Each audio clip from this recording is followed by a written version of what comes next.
wabarakatuh. Sampurasun.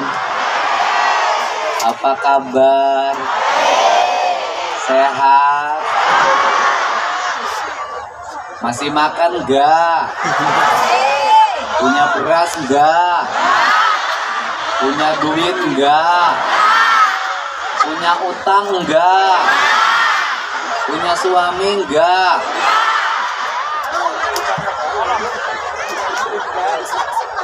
Duduk dulu ya.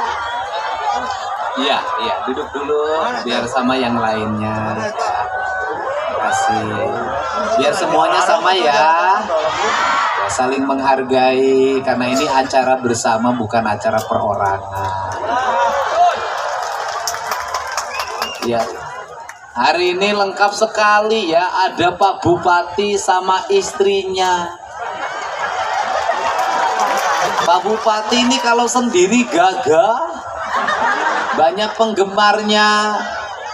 Kalau ada istrinya tak berdaya.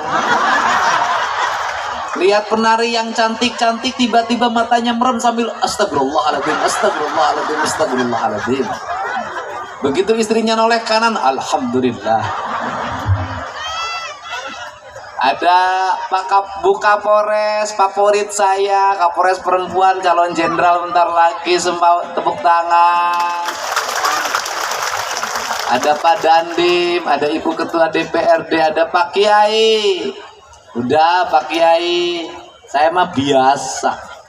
Mau dibilang bapak tiri, mau dibilang bapak orang, kagak ada urusan.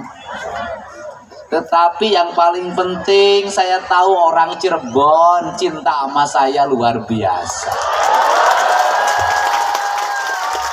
Bahkan mencintai saya melebihi cinta terhadap suaminya. Hari ini banyak yang meninggalkan suaminya sambil Kang Dedi lope-lope. Sama suaminya nggak pernah dibilang lope-lope. Karena istrinya tahu semua, kasihan yang duduk di depan ini. Siang berjalan, malam berkeliling, pagi tak ada yang menyiapkan nasi, siang tak ada yang mengingatkan, malam tak ada yang mendekati. Karena aku memang duda. Iya, janda di depan ya, janda terdepan, perawan terbelakang. Ya kenapa? Saya selalu dari dulu, bukan hari ini aja, 10 tahun yang lalu saya masih sering silaturahmi sama wong Cirebon. Orang Cirebon ada masalah, saya pasang badan paling depan. Bener enggak? Bahkan barangkali ketika orang Cirebon ada yang enggak ada yang belain, anggota DPR diam, saya yang belain. Aku tak jadi apa-apa aja, aku mencintaimu dan membelamu. Apalagi aku sekedar seorang, apalagi aku jadi gubernur, akan urus ke seluruh kebutuhan.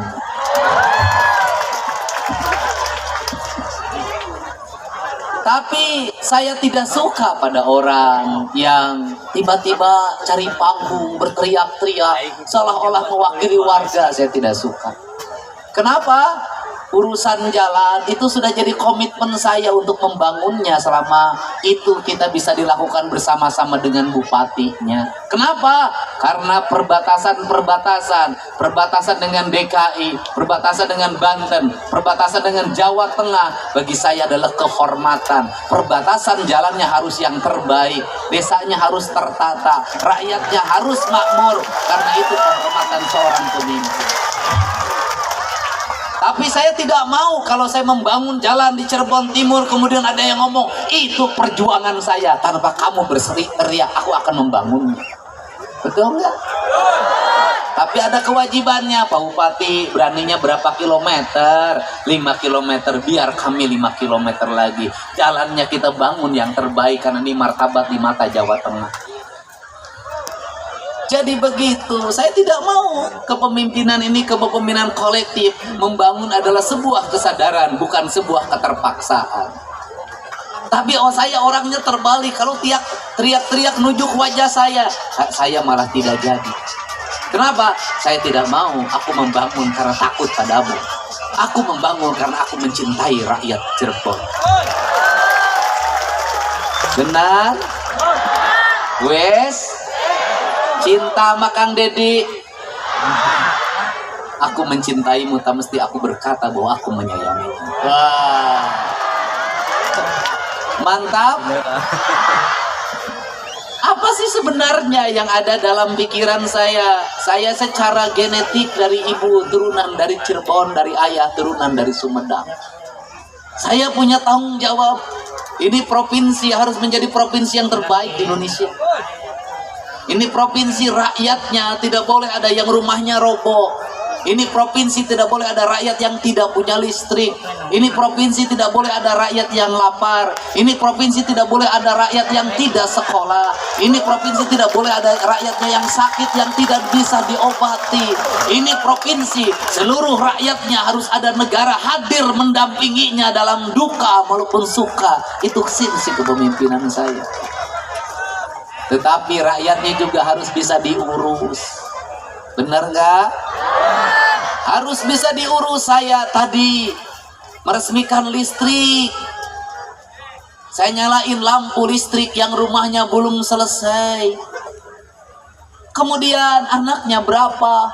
3. Rumahnya utang ke sini, utang ke sini. Terus apalagi 1 kamar 3 anak. Saya nanya berikutnya lagi, kamu mau nambah lagi enggak? Aku begitu mengkhawatirkanmu, rakyatku. Kenapa? 3 anak dalam 1 kamar. Bagaimana kalau kamu mau kekudaan? Apakah harus menunggu anakmu tidur lelap?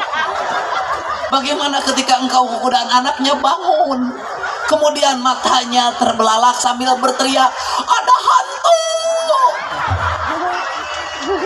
Kemudian kudanya berhenti permainannya.